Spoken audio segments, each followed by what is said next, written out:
students, so now we are going to derive the Leibniz theorem in this video, and we are going to see the concept of Leibniz theorem and why do we use the Leibniz theorem in successive differentiation.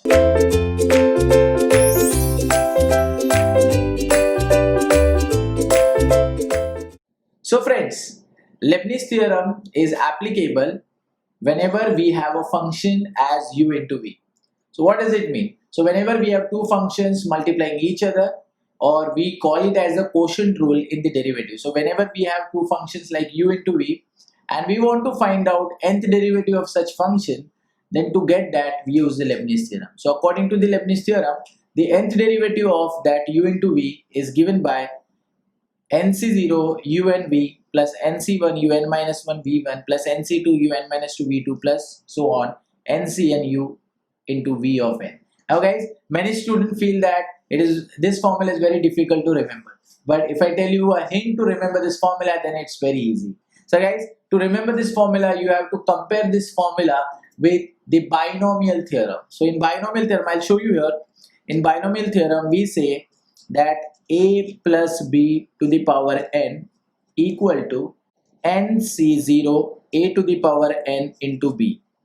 Now guys, here this formula is for u into v. So you can say that this a is your u and this b is your v. So what happens in binomial? We take the highest power of a. So that is why here we are taking the highest derivative of u, that is un. Then b remains as it is, so that is why v is remaining as it is, and nc0 is there. Similarly, the next term will have nc1, then the next term will have nc2. The same happens here. So you can see that it is multiplied with a factor nc0, nc1, nc2 and so on. So that is also there in the binomial theorem. Now if you compare the other terms, so what we do in the binomial, we reduce the power of a by 1 and we increase the power of b by 1. So this a will become a to the power n minus 1, b will become b to the power 1. Then the power of a will be reduced again, that will become a to the power n minus 2. The power of b will become 2, and we go ahead till the last term, which is a into b to the power n. So I'll write it over here. Now guys, if you observe the pattern, it is similar over here. I always reduce the derivative of u by 1. So here it was un, then u of n minus 1, u of n minus 2 and so on till we get u as the last term, and then for v, we increase the derivative by 1. So we get v1, v2 till vn. So if you compare now, so it is exactly matching with the binomial theorem. So guys, if you have done binomial theorem very well in the 11th standard, then to remember the Leibniz theorem is very easy. So this is how you can remember the formula of Leibniz theorem. So this is the concept of Leibniz theorem. Why do we use the Leibniz theorem? Now let's move to the theorem or the proof of Leibniz theorem, because in many universities they ask about the proof of Leibniz theorem. So guys, how to derive the Leibniz theorem? So here to derive this result, I'm gonna take help of mathematical induction. So I'm sure you have done the mathematical induction in the lower standards, and we are gonna use the same method over here. So in mathematical induction, we generally have 3 steps. So in step number 1, we prove that the given result is true for n equal to 1 and 2. So what I'll do is here I'll say that this result is true for 1 and 2. So here I'll say step number 1.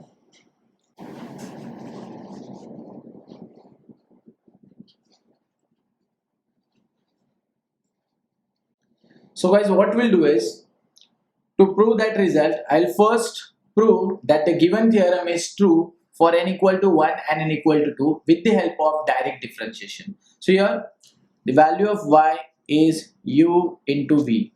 So by direct differentiation, we will get value of y1 as u1v plus uv1. So this is the quotient, this is the product rule of the derivative. Next, we'll find out the y2. So y2 is, here again I'll differentiate this u1v, so that will become u2 into v. So here I'm finding the derivative of first term, second term as it is, plus first term, that is u1 as it is, into v1, that is derivative of second term, plus for this u v1, the derivative of u is u1, v1 as it is, and then u as it is and derivative of v1 is v2. Now in this, these two terms are same, so I can add it. So we will get u2v plus 2 times u1v1 plus uv2. So guys, here we got two derivatives, that is y1 and y2 with the help of direct differentiation. Now let's check if the answer is same for this given result. So this is the formula of Leibniz theorem. So let's say if I want to find out the value of y1, what I'll get? So n is 1, so here I'll get 1c0, that is 1. This will be u1v. So guys, you can see here we got u1v. Next we'll get 1c1. Now 1c1 is again 1. And here we will get u of n minus 1. So here we got u1. So from u1, if I find out, if I come back, then that term will be u. Similarly, this term is v1, so we got v1. And guys, will not go ahead, but then we'll get 1c2. So we know that in combinations, this number should be greater or equal to this number. So 1c1 is the last term. So guys, it is matching for y1. Now let's take it for y2. So for y2, we got u2v. Let's see here. So to get the y2, I'll put ns2. So this will be 2c0. Now 2c0 is 1. This is u2 into v. See here we got u2 into v. Next for second term, here we will get 2c1. So 2c1 is 2. We got 2. Here we'll get u of 2 minus 1. So it is 1. So u1 v1. See here 2 u1 v1. We got it. Next we have 2c2. Now 2c2 is 1. Here we'll get u of 2 minus 2. So it means only u into v2, guys. Here we got u v2. So it means we got the value of y1 and y2 by the direct differentiation, and it is exactly matching with the theorem. So it means we can say that we have proved the theorem for n equal to 1 and n equal to 2. Now guys, after this, in step number 2, we will assume that this theorem is true for some value of n. So here I'll say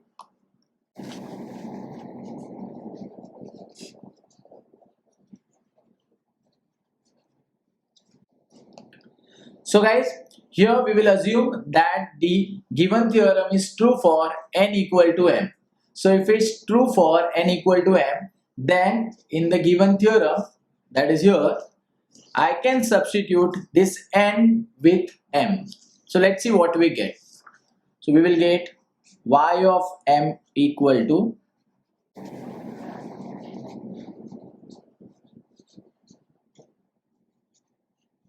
so guys, by substituting n equal to m in the theorem, we get this result.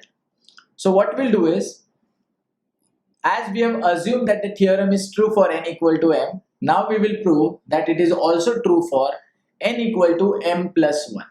And to prove that, what I'll do is, I will differentiate this equation. So here I'll say, differentiating this ym with respect to x. So guys, if I differentiate this one more time, then this term will become y of m plus 1. Next, mc0 is a constant which will remain as it is. Then here, if I differentiate with respect to x, we have to apply the product rule of derivative. So according to that, it will become u of m plus 1 into v plus, now mc0 will come one more time, then um will remain as it is, and derivative of v, that is v1. So here I have applied the product rule, and this mc0 will multiply both the terms. Next, for this again I'll apply the product rule. So mc1 is a constant which will remain as it is. Here if I find derivative of this term, then that will be um. Next, this v1 as it is. Next, plus mc1, then u of m minus 1 as it is, and the derivative of v1 will be v2, plus next mc2 as it is, which is constant. So its derivative by the product rule is u of m minus 1, v2 will remain as it is, plus MC2 is a constant which is as it is, u of m minus 2 as it is, and derivative of v2 is v3. So we'll do it accordingly. And for the last term, we will get MCM is a constant, and the product rule of u into Vm is u1 into Vm as it is plus MCM u as it is V of m plus 1. So guys, this is the derivative of Ym. Now after this, what I'll do is I will use few rules or the formulae of the permutation and combination. So what are those formulae? We'll see it here. So the first formula is the value of MC0 is always 1. That is why we can say that its value is always equal to m plus 1 C0. So guys, both of this term will give us the value equal to 1. Similarly, MCM, or if I want to find out m plus 1 C m plus 1, then these two values are also equal and which are equal to 1. Similarly, if we have a term MCR minus 1 plus MCR, then its addition is equal to m plus 1 CR. So guys, I'm going to use these three formulae or three properties in my y of m plus 1 so that I can convert this function or this equation in terms of m plus 1. So let's start. So y of n plus 1 equal to, so here guys you can see MC0, I will replace it with m plus 1 C0.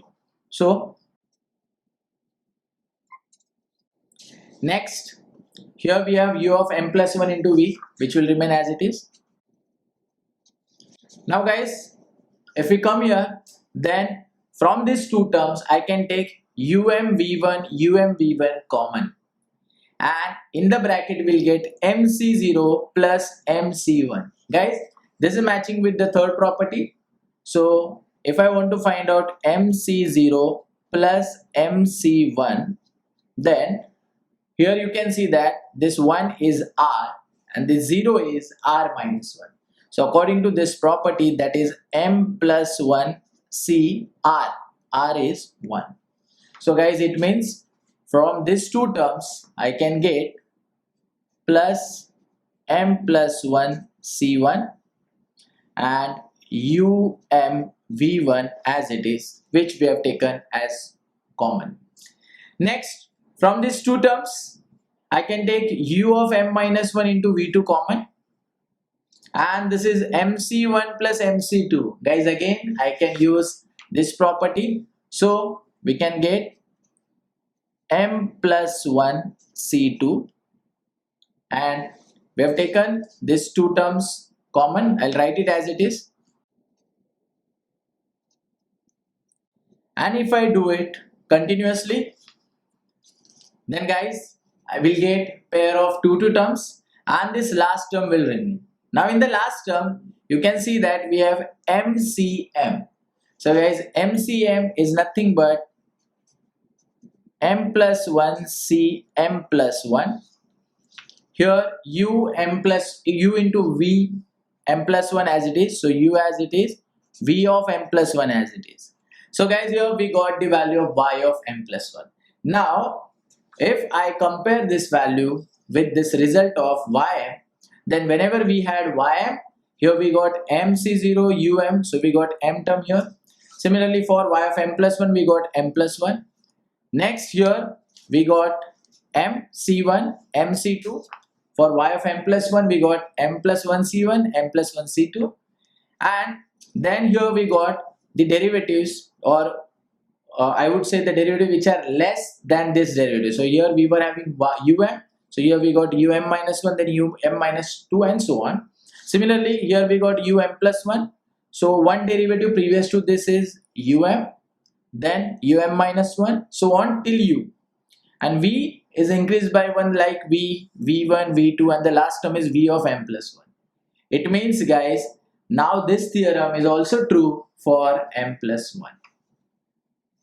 So here I'll say that it proves that this theorem is true for n equal to m plus 1.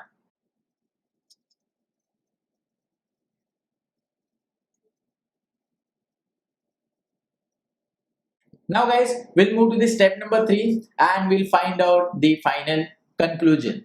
So guys, in step number 1, we have proved that the result is true for n equal to 1 and 2. And then by step number 2, we can say that result is true for 3 also. So here I'll say,